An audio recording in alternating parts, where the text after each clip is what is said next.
Assalamualaikum warahmatullahi wabarakatuh. Berjumpa lagi dengan saya Hasan Albana di Albanas Channel.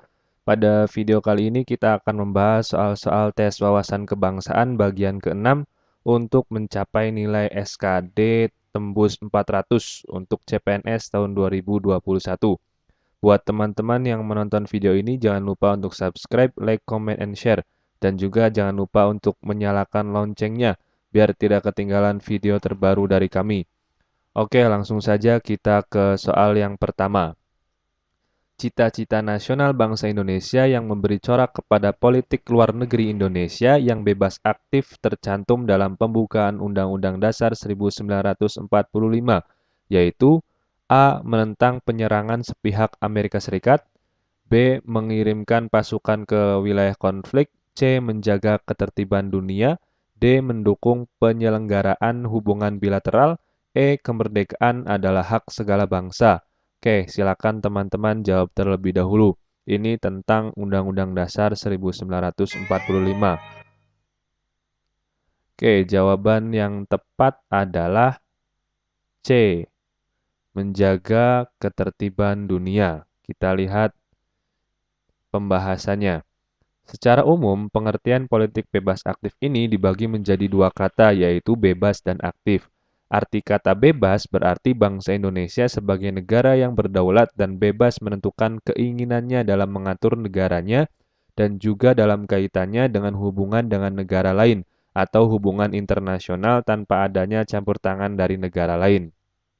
Sedangkan kata aktif diartikan sebagai bahwa bangsa Indonesia ikut serta dalam berbagai hubungan internasional, atau jika kita ambil dari pembukaan Undang-Undang Dasar 1945, disebutkan Indonesia ikut serta dalam melaksanakan ketertiban dunia berdasarkan kemerdekaan, perdamaian abadi, dan keadilan sosial. Oke, jadi jelas cita-cita nasional bangsa Indonesia dalam politik luar negeri itu adalah menjaga ketertiban dunia.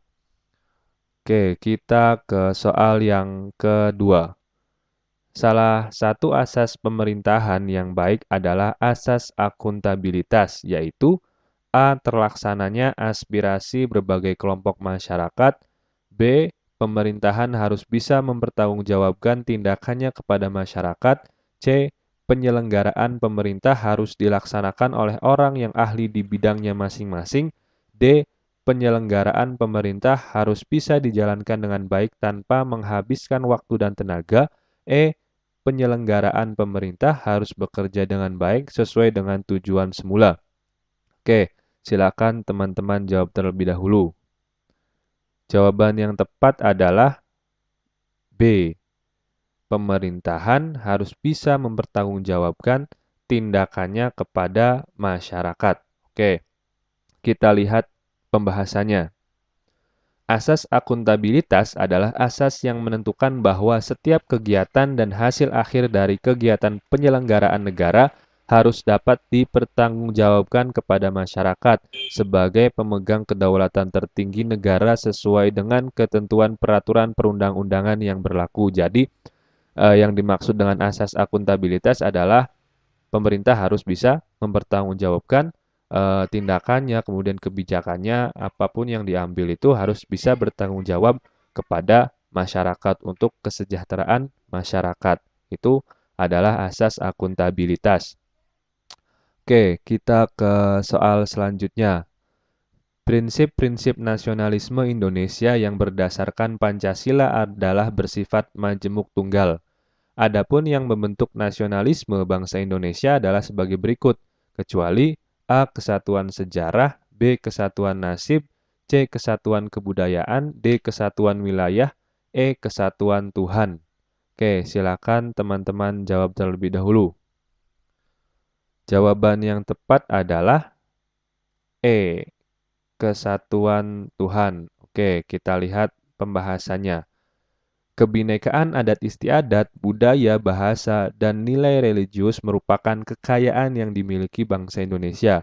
Keadaan yang beraneka ragam ini merupakan suatu daya penarik ke arah suatu kerjasama persatuan dan kesatuan dalam suatu sintesis dan resultan. Sintesis persatuan dan kesatuan tersebut dituangkan dalam suatu asas kerohanian yang merupakan suatu kepribadian serta jiwa bersama, yaitu Pancasila.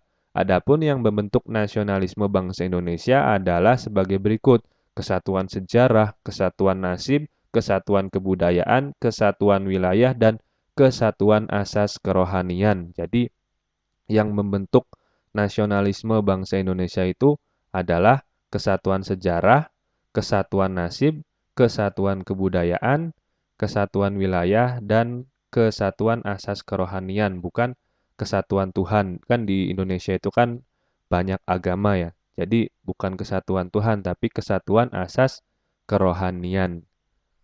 Oke, kita ke soal selanjutnya. Paham integralistik yang terkandung dalam Pancasila meletakkan asas kebersamaan hidup, mendambakan keselarasan dalam hubungan baik antara individu maupun masyarakat.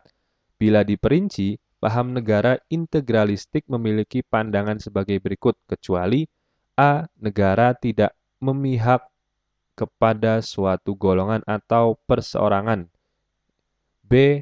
Negara menganggap kepentingan seseorang sebagai pusat. C. Negara tidak hanya menjamin kepentingan seseorang atau golongan tertentu saja. D. Negara menjamin kepentingan masyarakat seluruhnya sebagai suatu kesatuan. E. Negara menjamin keselamatan hidup bangsa seluruhnya sebagai suatu kesatuan. Oke, silakan teman-teman jawab terlebih dahulu. Ini sorry typo, harusnya memihak nih. Jawaban yang tepat adalah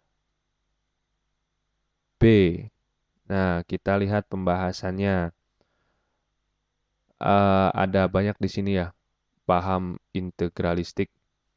Paham negara integralistik memiliki pandangan satu, negara merupakan suatu susunan masyarakat yang integral. Jadi, negara itu susunan masyarakat yang integral, menyeluruh. Kemudian yang kedua, semua golongan, bagian, dan anggotanya berhubungan erat satu dengan yang lainnya. Kemudian semua golongan, bagian, dan anggotanya merupakan persatuan masyarakat yang organis. Kemudian yang terpenting dalam kehidupan bersama adalah perhimpunan bangsa seluruhnya. Kemudian negara tidak memihak kepada suatu golongan atau perseorangan. Kemudian negara tidak menganggap kepentingan seseorang sebagai pusat.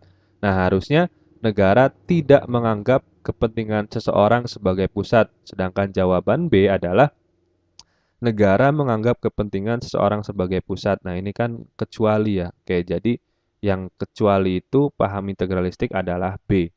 Kemudian tentang paham integralistik lagi, negara tidak hanya menjamin kepentingan seseorang atau golongan tertentu saja, kemudian negara menjamin kepentingan masyarakat seluruhnya sebagai suatu kesatuan integral, kemudian negara menjamin keselamatan hidup bangsa seluruhnya sebagai suatu kesatuan yang tidak dapat dipisahkan.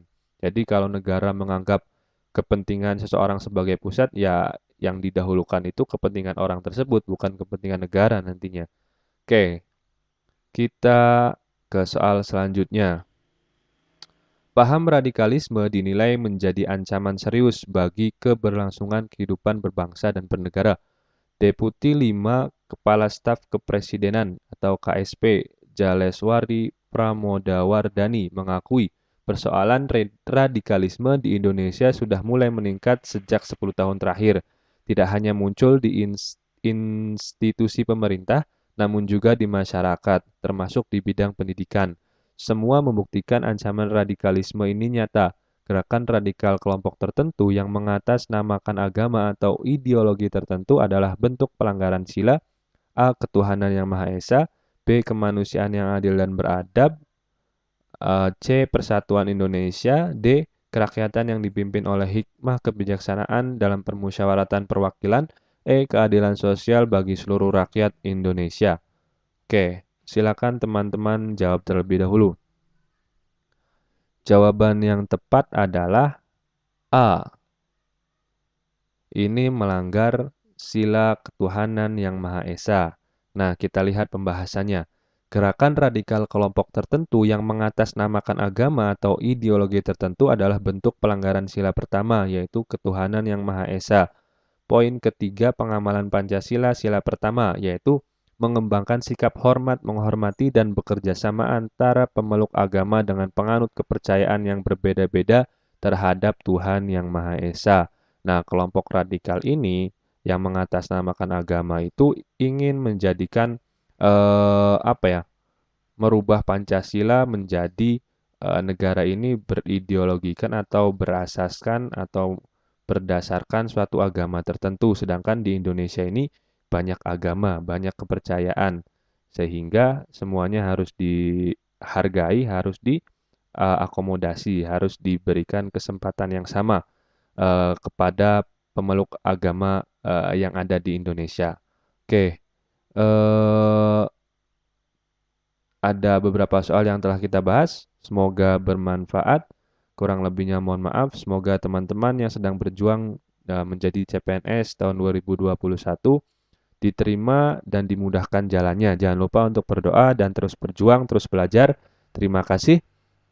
Assalamualaikum warahmatullahi wabarakatuh.